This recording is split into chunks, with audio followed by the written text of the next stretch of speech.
Farmhouse at the Edge of the Corn. The following story is based on an experience my father shared with me throughout my childhood. I can't tell you what happened that night. I can only tell you the story exactly as he remembered it. Some of my favorite childhood memories happened after the sun went down.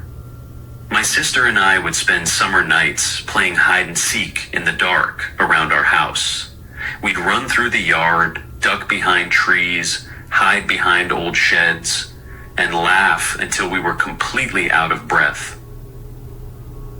When the game was finally over, we'd all head inside. Every light in the house would stay off.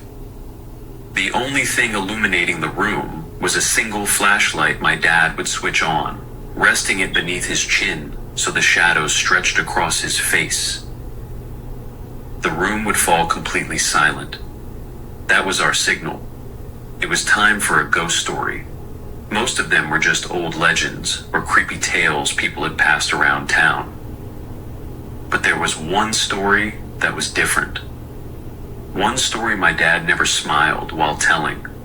One story that made his hands restless and his voice quieter every single time. Even as a kid, I wasn't frightened by the story itself. I was frightened by him. My dad isn't the kind of man who scares easily. He's the type of person who fixes things himself, works with his hands, and never backs down from a fight. Growing up, he always seemed larger than life to me. Strong, confident, the last person I'd ever expect to see genuinely afraid. But every time he reached one particular part of this story, I watched that fearless man disappear, and in his place, I saw a terrified 12-year-old boy. This is the story he told us. The Farmhouse at the Edge of the Corn. The following story is based on an experience my father shared with me throughout my childhood. I can't tell you what happened that night. I can only tell you the story exactly as he told me. It happened sometime in the early 1980s, when my dad was only 12 years old, growing up in a tiny farming town in Indiana. Back then, there wasn't much for kids to do, so they made their own fun. My dad and his friends spent their summers riding bicycles through endless stretches of cornfields, throwing eggs at abandoned houses, pulling harmless pranks, getting into little fights, and talking about whatever trouble they planned to get into next. One afternoon, while riding down an old country road, they passed a farmhouse everyone in town knew about. It had been abandoned for years. The windows were broken. The paint had long since peeled away. The barn leaned slightly to one side as though time itself was pulling it into the earth. But that wasn't what made people avoid it. According to the stories passed around town, an old woman had once lived there. People whispered that she practiced witchcraft. Whether any of it was true, no one really knew. But in a small Indiana town during the 1980s, rumors like that spread fast. Every kid had heard them. My dad told me something else happened every time they rode past that property. The air changed. The wind, which had been blowing through the corn only moments before, seemed to disappear. The entire world became unnaturally still. Even as a kid, he hated that feeling. Of course, being 12 years old meant curiosity usually won. That evening, the boys made a plan. They'd come back after dark, explore the farmhouse, scare themselves, then brag about it at school the next morning. Before heading out, they stopped at a little gas station for snacks and drinks, laughing the entire time. But as they pedaled closer to the property, the laughter slowly faded. My dad said a knot formed in his stomach long before they reached the driveway. Something about that place felt wrong. They reached the old barn first. The only light came from the narrow beams of their flashlights cutting through the darkness. Dust floated through the air. Old wooden beams groaned overhead. They searched every corner. Most of it was empty, except someone had painted strange symbols across several of the walls. My dad couldn't understand what they meant. Before they could look any closer, they heard it. A creak, then another, not from the barn, from the farmhouse. Slow, heavy, almost like footsteps. The boys looked at each other. No one said a word. Instead, they walked toward the house. This was always the point where my dad would stop telling the story. He'd shift in his chair, look toward the windows, then ask quietly, "Do you really want to hear the next part?" My sister and I would laugh. We'd tease him. "If you're too scared to tell it, why even start?" He never laughed back. After a long silence, he always continued. The front door wasn't locked.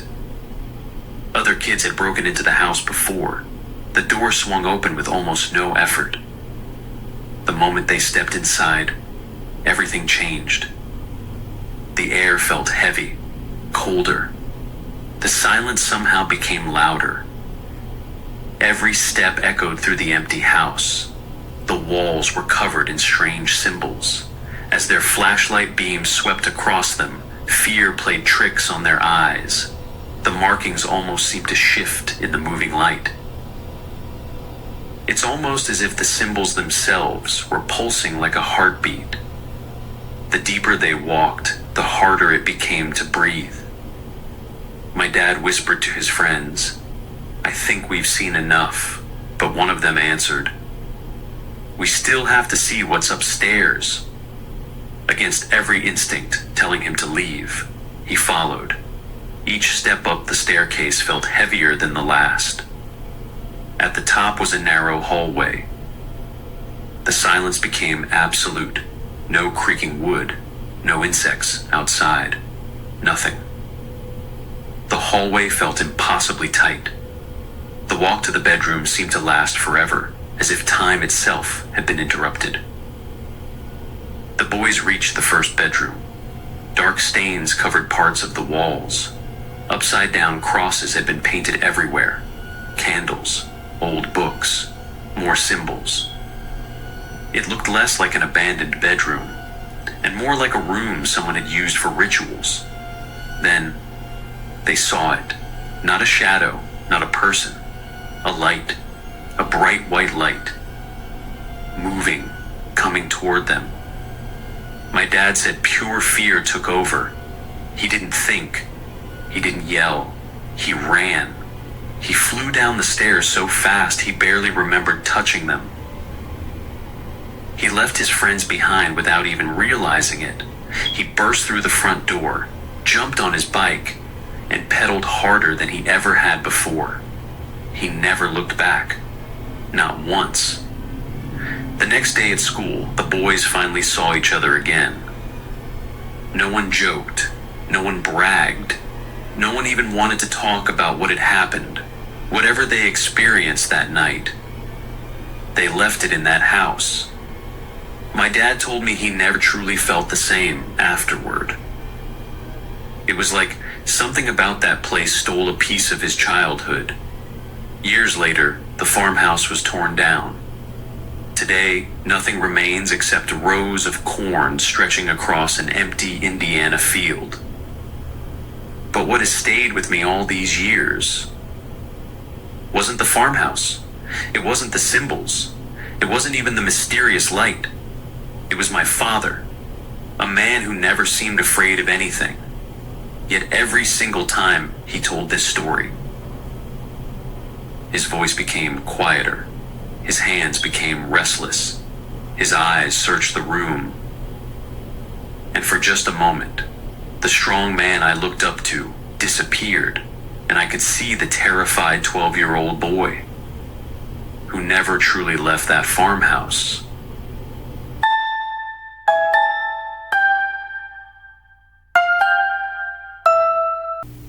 asylum. The following story is based on an experience that happened to me. I can't explain what happened that night. I can only tell you exactly how I remember it. I've never been the type of person to go looking for ghosts. If a place is rumored to be haunted, I'd rather stay as far away from it as possible. Some people think that's irrational. I call it common sense. My best friend, on the other hand, she's the complete opposite. She loves haunted places, ghost stories, abandoned buildings, and anything that comes with a warning to stay away. For years, she begged me to visit an abandoned asylum a couple of hours from home. According to local stories, it was one of the most haunted places in the area. Every time she asked, my answer was the same: no. Eventually, she caught me at the wrong time. The four of us were hanging out together when she brought it up again. This time, everyone joined in. Come on. There'll be four of us. Nothing's going to happen. After what felt like hours of convincing, I finally gave in. Looking back, I wish I hadn't. By the time we reached the asylum, the sun had already disappeared. There wasn't anywhere close to park, so I pulled my car off between a line of trees, partly because I didn't want anyone seeing us trespassing, and partly because I was already nervous enough. The asylum stood in the distance like something pulled straight from a horror movie. Broken windows, towering walls, nature slowly reclaiming what people had abandoned years ago. Halfway to the entrance, my best friend stopped.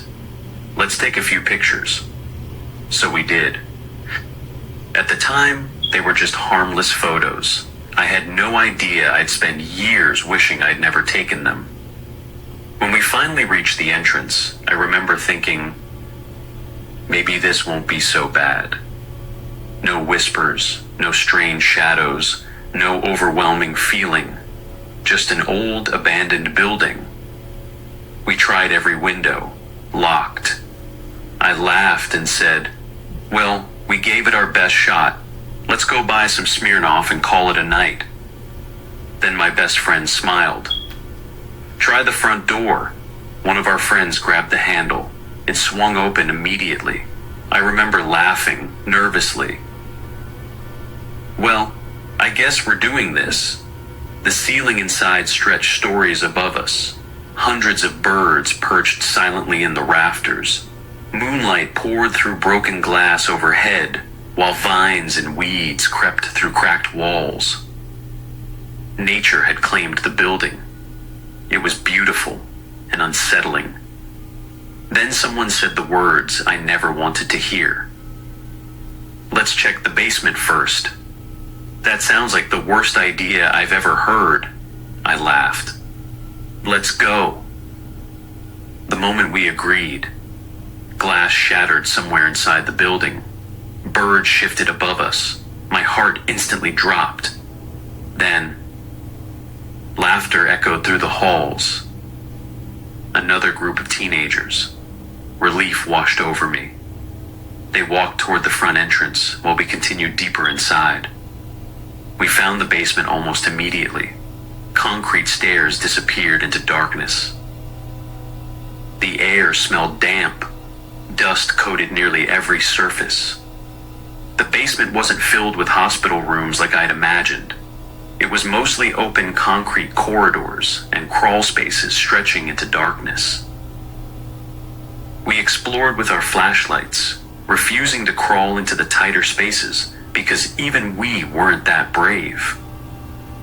Every now and then, I'd hear another creak overhead. I assumed it was the teenagers walking through the building. We laughed, made jokes, tried to scare each other, and after 20 minutes, I honestly started believing the rumors were just rumors. Maybe this place wasn't haunted after all. Eventually, we decided to split into groups. Our other two friends wanted to search the patient rooms, while my best friend and I headed upstairs. The asylum wasn't that large. We figured we'd meet back up in a few minutes. As we climbed the staircase, something changed. It wasn't something I saw. It wasn't something I heard.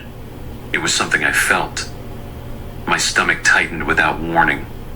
Every muscle in my body tensed. The joke stopped. The laughter disappeared. I couldn't explain it then, and I still can't explain it now. When we reached the second floor, moonlight poured through dozens of broken skylights high above us. Hundreds of birds rested silently along the steel beams crossing the ceiling. The hallway opened onto a narrow steel walkway suspended above the main entrance. My best friend pointed across the bridge. "Let's see what's on the other side." I sighed. "After this, we're leaving," she smiled. "Deal." We stepped onto the bridge. Halfway across, the temperature dropped, not gradually. Instantly, the kind of cold that cuts through your clothes and settles into your bones. I stopped walking. "So, you felt that too?" My best friend looked at me. "Yeah." Before either of us could say another word, crash! Glass exploded somewhere above us. The sound echoed through the entire asylum. Then, every bird took flight at once. Hundreds of wings erupted into the air in perfect unison. The sound was deafening. It was as if every bird in the building had been startled by the exact same thing, at the exact same moment. Then something happened that I still can't explain. The steel bridge beneath our feet started shaking, not vibrating, shaking, back and forth, violently enough that I lost my balance. Steel doesn't move like that, not from birds, not from footsteps, not like this. My best friend screamed. She fell to one knee, grabbing the railing to keep from going over. Fear completely took over. For a split second, I ran. Then I realized she wasn't beside me. I spun around. She was still on the bridge. Without thinking, I grabbed her arm, pulled her to her feet, and shoved her in front of me. "Run!" We sprinted. Neither of us looked back. The freezing air stayed with us the entire way. It felt like something was running just a few steps behind us, close enough that every instinct in my body screamed not to turn around. We reached the opposite staircase and practically threw ourselves down it. When we burst through the front entrance, our other friends were already outside. They looked confused. We didn't stop to explain. I ran straight past them, across the overgrown field, through the trees, all the way to my car. I yanked the driver's door open, jumped inside, shoved the key into the ignition, and turned it. Nothing, not even a click. I stared at the dashboard. No, no, no. Again, nothing. Again, still nothing. My friends piled into the car, asking what had happened, but their voices sounded distant. All I could think was, "Please start." One more turn of the key. The engine roared to life as if nothing had ever been wrong. I slammed the car into drive. Gravel sprayed behind us. I don't remember much of the drive home, only that I was flying down those back roads faster than I ever should have. By the time we reached my friend's house, the adrenaline had finally started wearing off. We tried explaining what had happened. No one laughed. No one joked. They could tell from the look on my face that whatever happened inside that asylum, I believed every second of it. Then my best friend said something I'll never forget. She looked at me and quietly said, "I turned around." I asked her why. She hesitated before answering. There was an old woman standing on the bridge. She described her as unnaturally thin, pale, and with a nose so long it didn't look human. I didn't know what to think. I never looked back. so I couldn't tell her she was wrong. About a week later, my best friend and I sat down to look through the pictures we had taken that night. Most of them were exactly what you'd expect. Broken windows, overgrown weeds, the empty asylum standing silently against the night sky. Then we opened the photos from my phone. Every single one of them had the same figure standing in the distance beside me. Not blurred, not hidden. A tall figure with what looked like an unnaturally long nose. Only my camera had captured it, no one else's. I still don't know what to make of those pictures. Maybe there was an explanation, maybe there wasn't. All I know is, things started happening after that night. I'd come home to my second-floor apartment, where I lived alone, and every drawer in every room would be pulled wide open. The front door would still be locked. The windows would still be locked. Nothing was missing. Nothing looked disturbed, except for every drawer standing open as if someone had searched through my entire apartment. That was also when my sleep paralysis began. Before that night, I'd never experienced it. Afterward, it became a regular part of my life. Can I prove those things were connected to the asylum? No, I can't. Maybe they were coincidences. Maybe they weren't. I honestly don't know. What I do know is that I went into that building believing haunted places were just stories people told. I walked out with questions I've never been able to answer, and even now, whenever I think about that abandoned asylum, I still wonder if I left with exactly the same number of people I walked in with.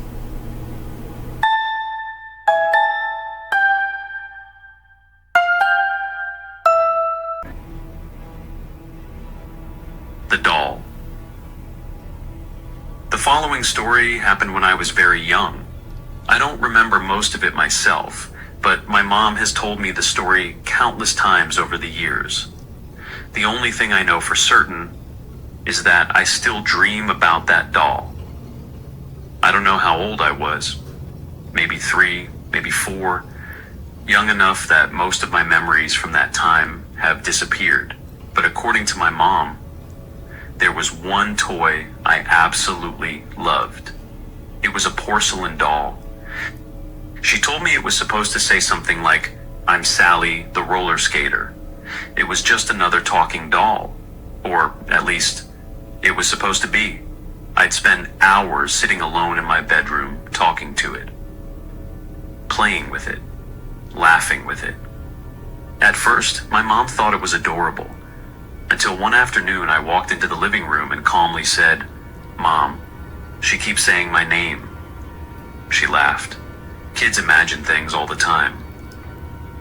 Besides, this was years before movies like Child's Play made everyone afraid of talking dolls. There was no reason for me to invent something like that. So she brushed it off.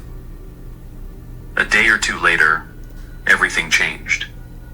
Late that night, I came running out of my bedroom crying. According to my mom, I was absolutely hysterical. I kept saying the same thing over and over. "She won't stop saying my name. Make her stop. Please make her stop." My mom tried calming me down, but nothing worked. I was completely terrified. Finally, she marched into my room, grabbed the doll, and carried it into the kitchen. Her first idea was simple. She placed it on top of the refrigerator where I couldn't reach it. Then, she stopped. A strange thought crossed her mind. What if it gets down? It sounds funny now, but she told me she genuinely scared herself. So she climbed back up, grabbed the doll again, walked outside, and threw it into the back seat of her car. She wanted it as far away from me, and from herself, as possible. The very next morning, she sold it at a garage sale. Just like that, the doll was gone. Looking back now, I don't know what was really happening. Maybe I had an overactive imagination. Maybe the doll had a malfunctioning voice box. Maybe there was a perfectly ordinary explanation. I honestly don't know. What I do know is that I've been terrified of porcelain dolls ever since. Even now, as an adult, something about them makes me uncomfortable. And every once in a while, I'll have the same dream I've had since I was a kid. I'm standing in complete darkness. In front of me are dozens of square television screens, 30, maybe more. Every screen shows the exact same porcelain doll. They don't move, they don't blink, they just stare. Then, every screen turns toward me at exactly the same time. And somewhere in the darkness, I hear my name. I always wake up before I find out who said it.